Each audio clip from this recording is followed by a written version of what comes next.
Halo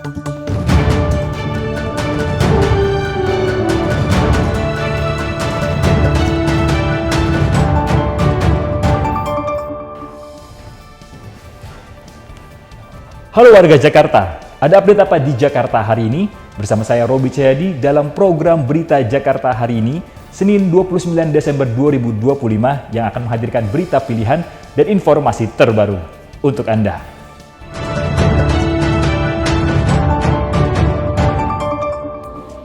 Warga Jakarta, sebelum kita ke berita utama Berita Jakarta hari ini, dari meja redaksi telah kami siapkan 3 berita pilihan dari website beritajakarta.id. Berikut ini.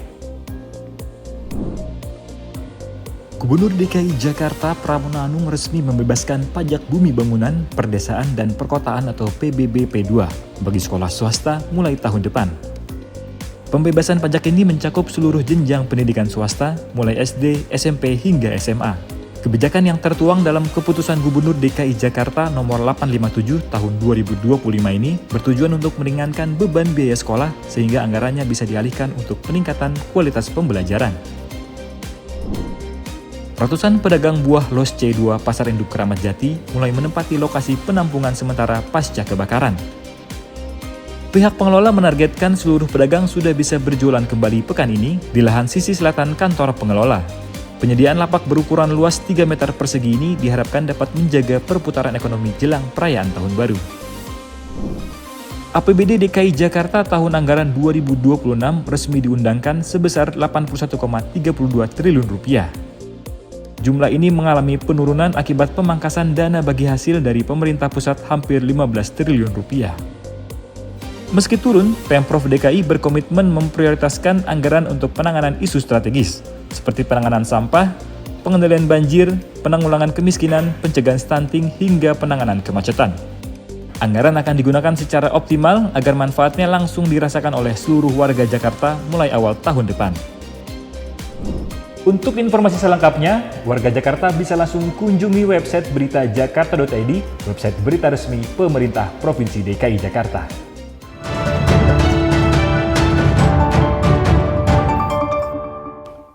Kita beralih ke berita pertama Berita Jakarta hari ini. Pemerintah Provinsi DKI Jakarta memastikan kesiapan penanganan banjir di Jakarta dengan mengucurkan dana Rp2,62 triliun. Dana ini digunakan untuk proyek pembangunan sistem polder di 13 lokasi dan penambahan 63 unit pompa yang ditargetkan selesai tahun 2027.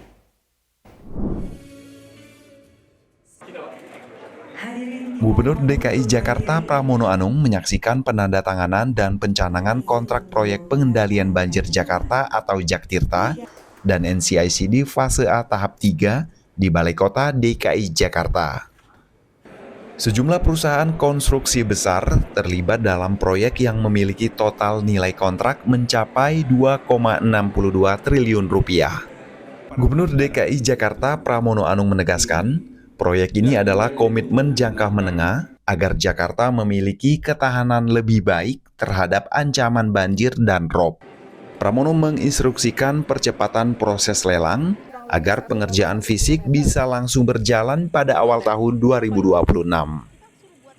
Rekan-rekan sekalian, hari ini saya menyaksikan penandatanganan kontrak yang dilakukan sumber daya air dengan para perusahaan yang akan menjalankan di lapangan untuk proyek banjir, penanganan proyek banjir di Jakarta yang kita namakan dengan Jaktirta. Kenapa Jaktirta? Jak adalah Jakarta, Tirta adalah air.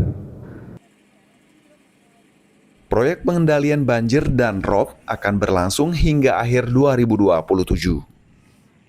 Meski mendorong percepatan, Pramono mengingatkan Dinas Sumber Daya Air agar bekerja efektif dan efisien, serta memastikan setiap proyek memberikan dampak signifikan pada pengendalian banjir secara keseluruhan bagi masyarakat.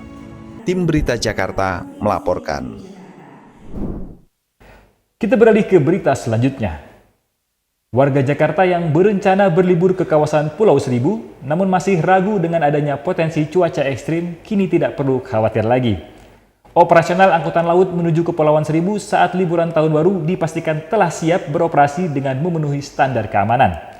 Selain mengutamakan keselamatan penumpang, layanan armada kapal dioperasikan dengan tetap memperhatikan perkembangan cuaca dari BMKG. Wakil Gubernur DKI Jakarta Rano Karno meninjau langsung kesiapan operasional angkutan laut di Pelabuhan Kali Adem, Muara Angke, Jakarta Utara. Dalam tinjauannya, Rano memastikan 25 kapal penumpang milik Dinas Perhubungan dalam kondisi terawat dan layak melaut. Seluruh kapal juga telah dilengkapi peralatan keselamatan seperti jaket pelampung, rakit penolong, hingga isyarat visual bagi penyandang disabilitas. Tadi saya juga sampaikan kepada kepala pelabuhan harus pantau yang namanya BMKG. Itu harus kita ketat karena kita mendapat informasi akan ada sebuah siklon yang agak ekstrim. Nah itu kita harus menjaga situasi itu. Selain kesiapan armada, Pemprov DKI juga menyiapkan 1 pelabuhan pengumpan regional dan 10 pelabuhan pengumpan lokal dengan fasilitas ruang tunggu yang memadai. Sebagai informasi, untuk libur Natal pada 25 hingga 27 Desember 2025, tercatat wisatawan yang mengunjungi wilayah Kepulauan Seribu mencapai lebih dari 5.800 orang, dengan 135 orang diantaranya merupakan wisatawan mancanegara. Masyarakat yang akan berlibur ke Kepulauan Seribu diimbau untuk tetap mengikuti arahan petugas dan memperhatikan kondisi cuaca demi keselamatan bersama. Tim Berita Jakarta melaporkan.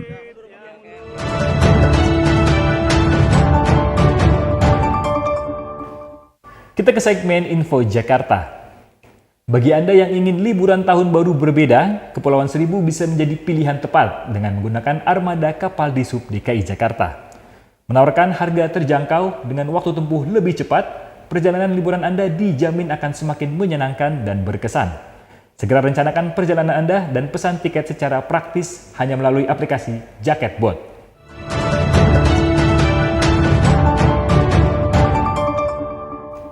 Kita beralih ke informasi cuaca. Sebelum memulai aktivitas esok hari, warga Jakarta bisa melihat perakiraan cuaca yang dirilis BMKG berikut ini.